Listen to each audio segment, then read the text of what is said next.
வீடே வெறிச்சோடி இருக்கு. மதன்பாப் மறைவுக்கு செல்லாத நடிகர்கள். நடிகர் மதன்பாப் உடலுக்கு அஞ்சலி செலுத்த பிரபல நடிகர் செல்லாதது குறித்து நடிகர் மதன்பாப் உடலை காண அவருடன் நடித்த நடிகர்கள் வரவில்லை என சிலர் ஆதங்கம் தெரிவித்துள்ளனர். நடிகர் மதன்பாப் தனது தனித்துவமான சிரிப்பால் ரசிகர்களை கவர்ந்தவர். இசையமைப்பாளராக திரை வாழ்க்கையை தொடங்கிய அவர் பின்னாளில் குணச்சித்திர நடிப்பில் தனி முத்திரையை பதித்தார். 100க்கும் மேற்பட்ட திரைப்படம், நகைச்சுவை தொடர்கள் என ரசிகர்களிடம் நல்ல பெயரையும் பெற்றிருந்தார். சில காலமாக புற்றுநோயுடன் போராடி வந்தவர் நேற்று ஆகஸ்ட் 2 உடல்நலக்குறைவால் சென்னை அடையாறில் உள்ள தனது இல்லத்தில் காலமானார். மதன்பாவின் மறைவு திரை ரசிகர்களிடம் பெரிய அதிர்ச்சியை கிளப்பியது. பலரும் சிரிக்கப் போவது யாரு நிகழ்ச்சியின் காணொளி துணுக்குகளை பகிர்ந்து இரக்கங்களை தெரிவித்து வருகின்றனர். இந்த நிலையில் மதன்பாப் உடலை காண அவருடன் நடித்த பெரிய நடிகர்களும் திரை பிரபலங்கள் பலரும் வரவில்லை என அஞ்சலி செலுத்த வந்த சிலர் ஆதங்கம் தெரிவித்து வருகின்றனர். மேலும் அவர் மறைந்ததை விட அஞ்சலி செலுத்த வராத கூட்டத்தால் வீடே வெறிச்சோடி இருப்பதை காணும் போதுதான் மனம் ரொம்ப வலிப்பதாகவும் குறிப்பிட்டுள்ளனர்.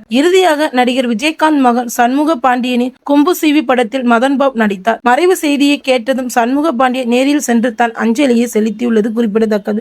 சோ இப்படி நம்ம எல்லாம் சிரிக்க வச்சு அவங்க இறந்து போகும்போது அவர்களுக்கு சில நடிகர்கள் யாரும் துக்கம் சொல்ல போகலன்னு சொல்லி அவங்க உறவினர்கள் ரொம்ப வருத்தப்பட்டு சொல்லியிருக்காங்க. சோ இந்த பதிவை நினைச்சு நீங்க என்ன நினைக்கிறீங்க? அவங்க நடிப்பு எப்படிங்கிறத பத்தி கமெண்ட் பண்ணுங்க. அவங்கள ரொம்ப பிடிக்கும்னா லைக் பண்ணுங்க. இந்த மாதிரி அப்டேட்டை தெரிஞ்சுக்கிற நம்ம சேனலை மறந்துடாம சப்ஸ்கிரைப் பண்ணிக்கோங்க.